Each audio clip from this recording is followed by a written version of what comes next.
नमस्कार, मी प्रोफेसर प्रफुल्ल चोर गोष्ट पैसा पाण्याची या आपल्या यूट्यूब चॅनलमध्ये आपल्या सर्वांचे स्वागत करतो. आपण सर्वजण पैसा कमवतो कारण ती आपली मूलभूत गरज आहे. आपण शेती करतो, उद्योगधंदा करतो, कोणी नोकरी करतं आणि त्या माध्यमातून आपण पैसा हा कमवत असतो. आपल्याला आनंदी जीवन जगण्यासाठी आपल्याकडे भरपूर पैसा पाहिजे आणि तो वाढवण्याचा प्रत्येकजण प्रयत्न हा करत असतो.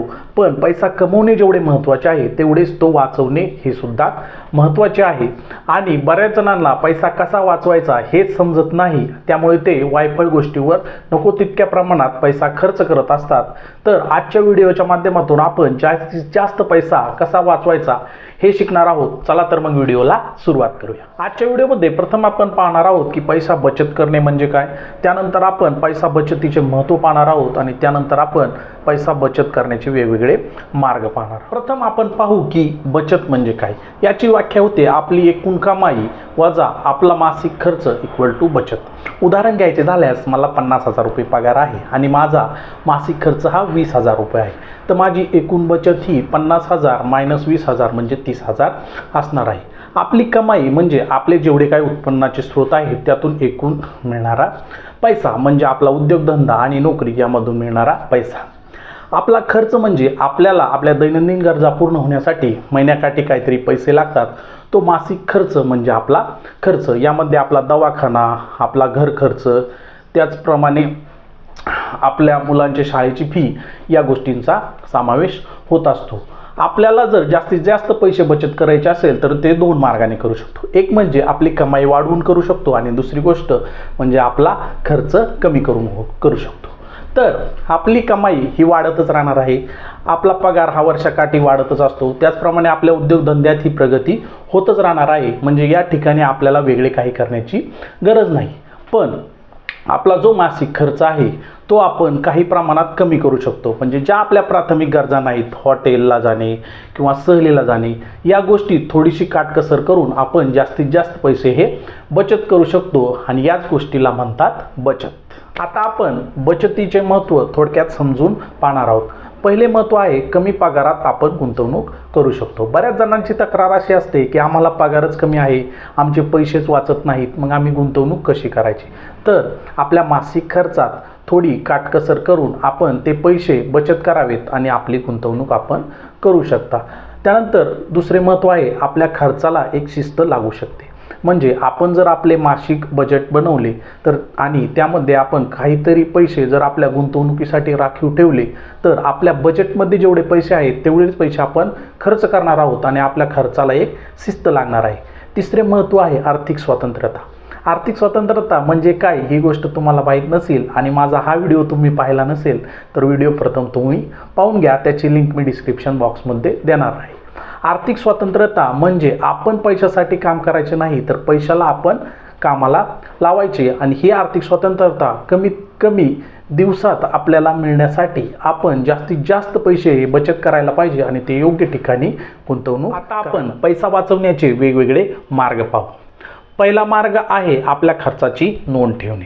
आपल्या मासिक खर्चाची नोंद ठेवणे ही पैसा वाचवण्याची पहिली पायरी आहे. आपण 1 महिन्यासाठी आपल्याला जो काही दैनंदिन खर्च येतो म्हणजे तुमचा घर खर्च, मुलांच्या शाळेची फी, तुमचे मोबाईल बिल याची नोंद ठेवायची. त्यासाठी तुम्ही वही पेन वापरा, एक्सेल शीट वापरा किंवा ऑनलाईन एक्सपेन्स ट्रॅकिंग ॲप येते त्या ॲपचा वापर तुम्ही करू शकता. आज भरपूर व्यवहार हे ऑनलाईन होत असल्यामुळे यासाठी तुम्ही तुमचं क्रेडिट कार्ड स्टेटमेंट आणि बँक स्टेटमेंट याची मदत घेऊ शकता. यामुळे आपल्या लक्षात येणार आहे की आपण मासिक खर्च किती करतो आणि कुठल्या खर्च आपण मर्यादित करून आपली बचत ही आपण जास्तीत जास्त प्रमाणात वाढवू शकतो. आपला पैसा वाचवण्याचा पुढचा मार्ग आहे आपल्या मासिक खर्चाचे बजेट करायचे. ही पैसा वाचवण्याची दुसरी पायरी आहे. आपण आपले कुठलेही पैसा खर्च करण्याचे काम असेल तर त्याचे व्यवस्थित बजेट बनवतो. त्यामुळे आपल्याला समजते की त्या कामासाठी आपल्याला किती पैसे लागणार आहेत आणि कुठल्या खर्चात आपण बचत करू शकतो. आपल्या मासिक खर्चाचे आपण कधी बजेट बनवले आहे का? नाही ना. ते बजेट तुम्ही पहिले बनवून घ्यायचे आहे. त्यासाठी तुम्ही एका सूत्राचा वापर करू शकता. त्याला म्हणतात 50-30-20चा फॉर्म्युला. म्हणजे या फॉर्म्युल्यानुसार आपल्या मासिक कमाईतील 50% पैसे हे आपल्याला आपल्या मूलभूत आणि अत्यावश्यक गरजांसाठी बाजूला काढून ठेवायचे आहे. म्हणजे त्यामध्ये आपले घर खर्च, आपल्या मुलांच्या शाळेची फी, त्याचप्रमाणे आपला दवाखाना या खर्चाचा समावेश होतो आणि त्यामध्ये आपण कुठलीही काटकसर करू शकत नाही. आपल्या कमाईचे 30% पैसे हे आपल्या उपभोग घेण्याच्या गोष्टी म्हणजे आपल्या इच्छा पूर्ण करणाऱ्या गोष्टी यावर खर्च करायचा. त्यामध्ये तुम्ही रेस्टॉरंटला जाऊ शकता, सहलीला जाऊ शकता, पण ह्या काय आपल्या प्राथमिक गरजा नाहीत. त्यामध्ये तुम्ही काही प्रमाणात काटकसर करू शकता आणि आपले 20% पैसे हे गुंतवणूक करण्यासाठी बाजूला काढून ठेवायचे आहेत. म्हणजे तुम्ही या फॉर्म्युल्याचा व्यवस्थित वापर करून जर आपण बजेट बनवले तर आपल्याला कोणाकडेही उधार पैसे मागण्याची वेळ येणार नाही आणि आपले बचतीचे पैसे ही बाजूला महिन्याकाठी राहणार आहेत आणि ते तुम्ही योग्य ठिकाणी गुंतवू शकता. पुढचा मार्ग आहे आपले वायफळ खर्च टाळा. आपण कोणतीही नवीन वस्तू घेताना आपण विचार केला पाहिजे की या वस्तूची आपल्याला खरंच गरज आहे का. आपण डीमार्ट सारख्या मॉलमध्ये जातो आणि नको असलेल्या वस्तू घरी घेऊन येतो. त्याचप्रमाणे जर ॲमेझॉनवर सेल लागला तर आपल्याला गरज नसताना आपण कपडे खरेदी करतो. त्याचप्रमाणे आपल्या मित्राने मोबाईल घेतला, मित्राने गाडी घेतली तर आपल्याला गरज नसताना आपण ती गाडी आणि मोबाईल विकत घेतो. त्याचप्रमाणे आपण आपल्या मुलांचे वाढदिवस, लग्न मोठ्या उत्साहाने साजरे करतो. त्यासाठी आपण भरपूर पैसे खर्च करतो. ते वाढदिवस साध्या पद्धतीने साजरे केल्यास आपले बरेच पैसे हे वाचणार आहेत. पुढचा मार्ग आहे स्मार्ट आयडियाचा वापर करणे. आपल्याकडे भरपूर पैसा वाचवण्याच्या स्मार्ट आयडिया आहेत. मी ज्या वापरतो ते मी तुम्हाला सांगणार आहे. एखादी वस्तू जर माझी खराब झाली तर प्रथम ती रिपेअर करण्याचा मी प्रयत्न करतो आणि ती वस्तू रिपेअर नाही झाली तरच नवीन वस्तू घेतो. त्यानंतर जर मला डीमार्टमध्ये खरेदीसाठी जायचे असेल तर मी त्या खरेदी करणाऱ्या वस्तूंची व्यवस्थित यादी करतो आणि तेवढ्याच वस्तू डीमार्टमधून घेऊन येतो. आणि डीमार्टमध्ये जाताना मी कधीच बायकोला बरोबर घेऊन जात नाही, कारण आपल्या सर्वांना अनुभव असेल जर बायकोला बरोबर घेऊन गेले तर 2000ची खरेदी ही 4000ची नक्की होते. त्यानंतर मी कुठलीही वस्तू मला ऑनलाईन ॲमेझॉनवर आवडल्यास ती वस्तू मी लगेच कधीच खरेदी करत नाही.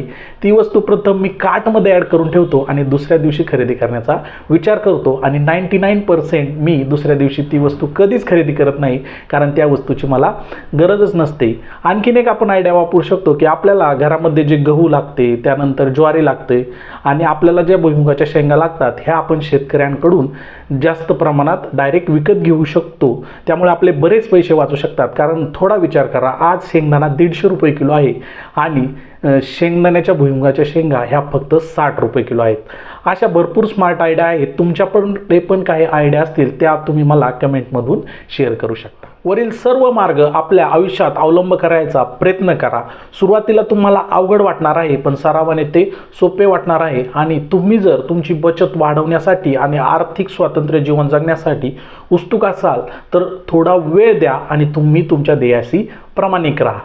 चला तर मग लगेच आपले आर्थिक बजेट बनवायला घ्या आणि आपल्या स्मार्ट आयडिया मला तुम्ही कमेंट करा. व्हिडिओ आवडल्यास लाईक करा, आपल्या मित्रपरिवारांमध्ये तो शेअर करा आणि आपल्या गोष्ट पैसा पाण्याची या यूट्यूब चॅनलवर तुम्ही प्रथम आला असेल तर चॅनलला सबस्क्राईब करूनच जा. धन्यवाद.